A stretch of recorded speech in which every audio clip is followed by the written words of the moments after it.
Čau, vítám tě pod radarem a dneska se podíváme na nejhustěji osídlené město, který kdy bylo postavený. Mluvím o Kowloon Walled City.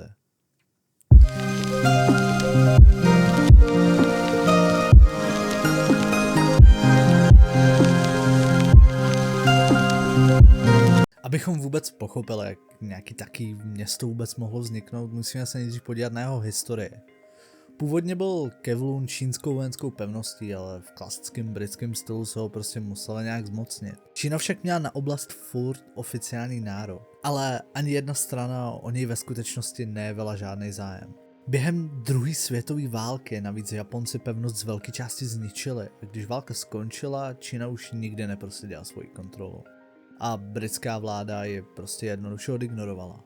A to znamenalo, že do oblasti se začaly stahovat skvoteři, uprchlíci a kriminální gangy. Bez jakýhokoliv vládního dohledu a na tak malém prostoru existoval jediný způsob, jak rozrůstat. A to bylo nahoru. Tak se začal stavět bez regulací, bez povolení, bez jakýhokoliv plánování. Časem se v té čtvrti o velikosti 4 fotbalových hřišť setkalo 50 000 lidí. Jenže byl tu problém. Žádná autorita měla za následek žádný základní služby. Zpočátku se voda získávala z vlastních studní, ale nakonec si obyvatelé našli cestu a propojili potrubí s okolními vodovody. Elektřina, logicky, ukradli z okolních budov. Město se proměnilo v labyrint nacpaných míst, který dosahovaly až 14 pater, přičemž mezi nimi zůstávaly jen minimální mezery. Přirozené světlo tam prakticky neexistovalo s výjimkou malého chrámu uprostřed města. Když si chtěli něco koupit, neprocházeli se po běžných ulicích. Museli se prodírat úzkými uličkami, průchody a dokonce procházet skrz domy. Skutečná ulice tam nikdy neexistovala. Hygiena byla mizerná, kanalizační trubky často prosakovaly, odpadky se hromadily a přitahovaly teda logicky krysy a šváby. Z moderního pohledu to bylo naprostý peklo. A pak tu byly triády. V 50. a 60. letech ovládali velkou část města. Provozovali nelegální herny nevěstince a obchody s drogami. Policie se téměř neodvažovala tam vkročit, což z Kowloonu dělalo ráj pro zločince. Ale pak se něco zlomilo. V 70. letech se vláda rozhodla proti kriminalitě zasáhnout a překvapivě sami obyvatelé začali město hlídat. Od 80. let už Kowloon nebyl zločinem prolezlá díra. Stal se fungující soběstačnou komunitou.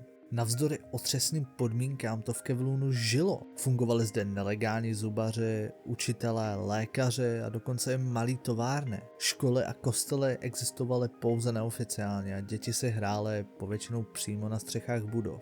Mnoho lidí tu žilo proto, že to bylo levný a v jistém smyslu se město stalo útočištěm pro ty, kteří neměli kam jinam jít.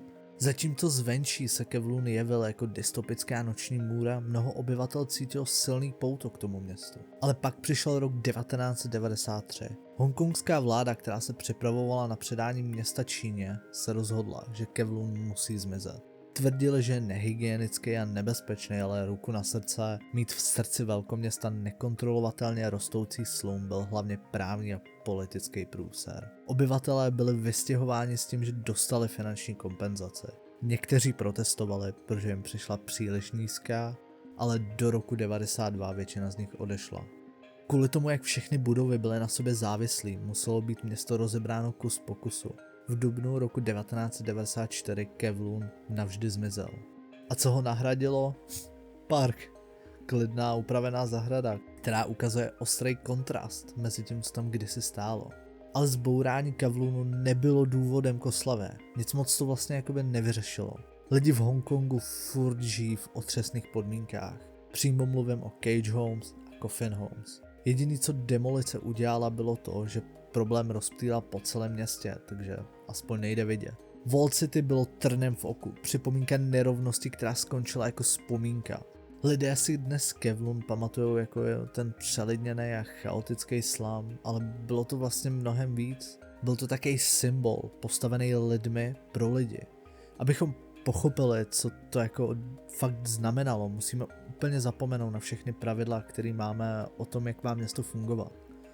Kowloon vznikl úplně přirozeně, jako důsledek čistého lidského půdu přežít. Jasný, byl špinavý a byla tam kriminalita, ale lidi si našli cestu. Potřebovali vodu, napojili se na vodovodní síť Potřebovali elektriku, připojili se k okolním budovám. Potřebovali bezpečí, začali se hlídat sami.